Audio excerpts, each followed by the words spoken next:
صحیح مسلم میں پیارے نبی صلی اللہ علیہ وسلم کا یہ فرمان ہے، میرے صحابہ، میرے ساتھی، میرا گروہ وہ آپ کے لیے ڈھال ہے، امت کے لیے ڈھال ہے۔ جب تک صحابہ زندہ رہیں گے تو امت پہ جو فتنوں کے آنے کا ایک وعدہ کیا گیا ہے وہ رکے رہیں گے۔ جس طرح تارے آسمان کے لیے ڈھال ہیں،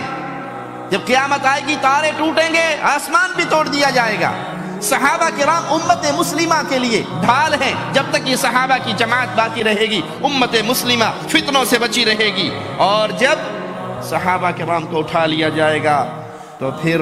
میری امت پر وہ آئے گا جس سے میری امت کا وعدہ کیا گیا ہے۔ امام نووی رحمہ اللہ اس حدیث کی شرح میں بیان کرتے ہیں کہ صحابہ کے بعد دین میں بدعات کا اضافہ ہوگا، فتنوں کا اضافہ ہوگا، ایسے ایسے فتنوں کے دروازے کھولیں گے جو دروازے صحابہ کرام کے دور میں نہیں تھے، وہ فتنے نمودار ہوں گے۔ تو معیار حق صرف منہج صحابہ ہے۔ اگر آج کوئی یہ چاہے کہ میں حق کو پالوں تو اس کو لوٹنا پڑے گا ابو بکر، عمر، عثمان، علی، طلحہ،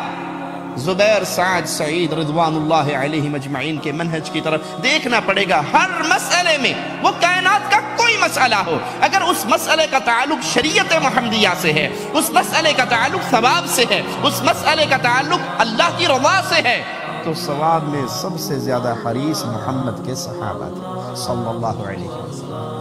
وہ عید میلاد کا مسئلہ ہو یا ختم شریف کا مسئلہ ہو، دیکھنا پڑے گا صحابہ کرام کی زندگی میں یہ میلاد کا مہینہ آیا، میرے پیارے نبی کی پیدائش کا مہینہ آیا، کیا صحابہ نے چراغاں کیے، کیا آپ نے جلوس نکالے، کیا آپ نے جلسے کیے، کیا آپ نے بیت اللہ کے ماڈل بنا کر جانوروں کے اوپر اونٹوں پہ رکھ کے مدینہ شریف اور مکہ میں گھمائے؟ کیا اصحاب بدر نے یہ عمل کیا؟ کیوں؟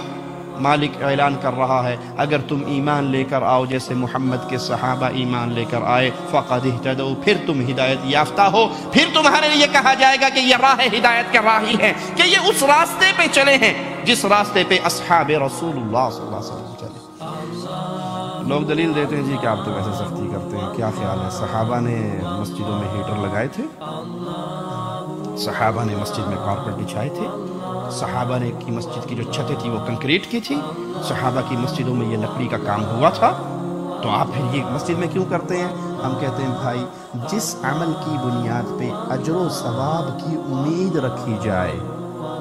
اس کو دین سمجھ کے، عبادت سمجھ کے وہ دیکھنا پڑے گا اصحاب رسول اللہ صلی اللہ علیہ وسلم کی زندگی کی طرف۔ ہمارے علماء نے کبھی یہ فتویٰ نہیں دیا کہ کارپٹ والی مسجد میں نماز پڑھو گے تو ایک نماز آپ کو 49 کروڑ کا ثواب ملے گا، اور کچی مسجد میں اگر نماز پڑھا تو ایک نماز کا ایک ہی ثواب ملے گا۔ اس کا عبادت سے تعلق نہیں ہے،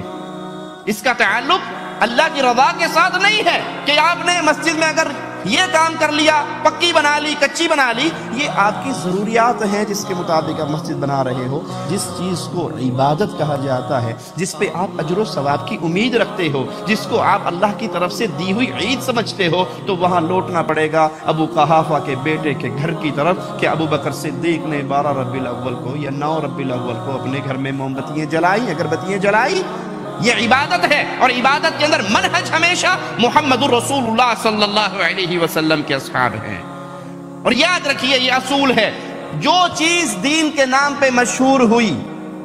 صحابہ کرام کے دور کے بعد، جس کو صحابہ نے دین سمجھ کے اس پہ عمل نہیں کیا، جس کی دلیل سنت رسول اللہ صلی اللہ علیہ وسلم سے نہیں ملی، وہ گمراہی ہے، وہ بدعت ہے، وہ دین کے اندر نیا کام ہے۔